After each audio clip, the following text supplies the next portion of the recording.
News Oman.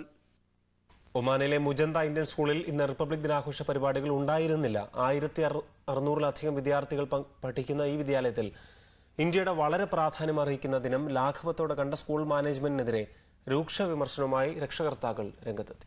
ഒമാനിലെ Indian വിദ്യാലയങ്ങളെല്ലാം ഇന്ത്യയുടെ republic ദിനാഘോഷങ്ങളിൽ പങ്കെടുത്തപ്പോൾ മസ്കറ്റിൽ നിന്നും 180 കിലോമീറ്റർ ദൂരെ സ്ഥിതി ചെയ്യുന്ന മുളന്തയിലെ ഇന്ത്യൻ സ്കൂളിന് റിപ്പബ്ലിക് ദിനം അവധി ദിനമായിരുന്നു.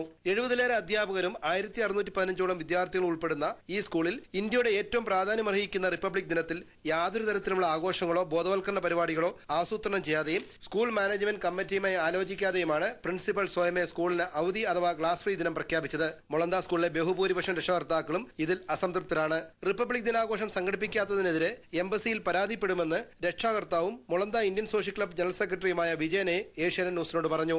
പ്രിൻസിപ്പലിനോട് സംസാരിച്ചു. ഒരുപക്ഷെ flag hoisting part of inauguration of the independent day celebration republic day celebration ആ ഒരു പാർട്ട് മാത്രം ഒഴിവാക്കിക്കൊണ്ട് ബാക്കി അസംബ്ലി മറ്റു കാര്യങ്ങൾ നടത്താമെന്നല്ലോ സാറെന്ന് ചോദിച്ചാണ്. അപ്പോൾ ഉള്ളവർ നടത്താമായിരുന്നു, പക്ഷെ വേണ്ടാന്ന് വെച്ചു. SMC മെമ്പേഴ്സിന്റെ ശ്രദ്ധയിൽപ്പെടുത്തിയപ്പോൾ അവരും പറഞ്ഞു ഇങ്ങനെ സ്കൂൾ അവധി പ്രഖ്യാപിച്ച് തികച്ചും തെറ്റ് തന്നെയാണെന്നാണ് അതിന്റെ കൺവീനർ എന്നെ അറിയിച്ചത്. എന്നാൽ പ്രിൻസിപ്പൽ പ്രതികരിച്ചത് ഇപ്രകാരമായിരുന്നു. കൺവീനർ പറഞ്ഞില്ല എന്നുള്ളത് ശരിയാണ്. പ്രസിഡന്റ് സ്ഥലത്തില്ല. റിപ്പബ്ലിക് ഡേയിൽ ഇതുവരെ നമ്മൾ വർക്കിംഗ് ഡേ ആയിരുന്നില്ല. It's an already holiday. എല്ലാ വർഷവും റിപ്പബ്ലിക് ഡേ ഹോളിഡേ ആണ്. അത് അവധി കൊടുക്കാൻ നമുക്ക് ഇതിനു വേണ്ടിയിട്ട് ഈ അവയർനെസ്സിന് വേണ്ടിയിട്ട് ഈ പ്രോഗ്രാം നടത്തി അരമണിക്കൂർ അല്ലെങ്കിൽ മാക്സിമം 40 മിനിറ്റ്സുള്ള പ്രോഗ്രാം നടത്തി ഡിസ്കസ് ചെയ്യുകയാണ്. അവിടെ അവധിയുടെ ഒരു പ്രശ്നം ഉദിക്കുന്നില്ല. നമുക്കിവിടെ ഫംഗ്ഷൻ നടത്താൻ പറ്റിയില്ലെന്നേ ഉള്ളൂ.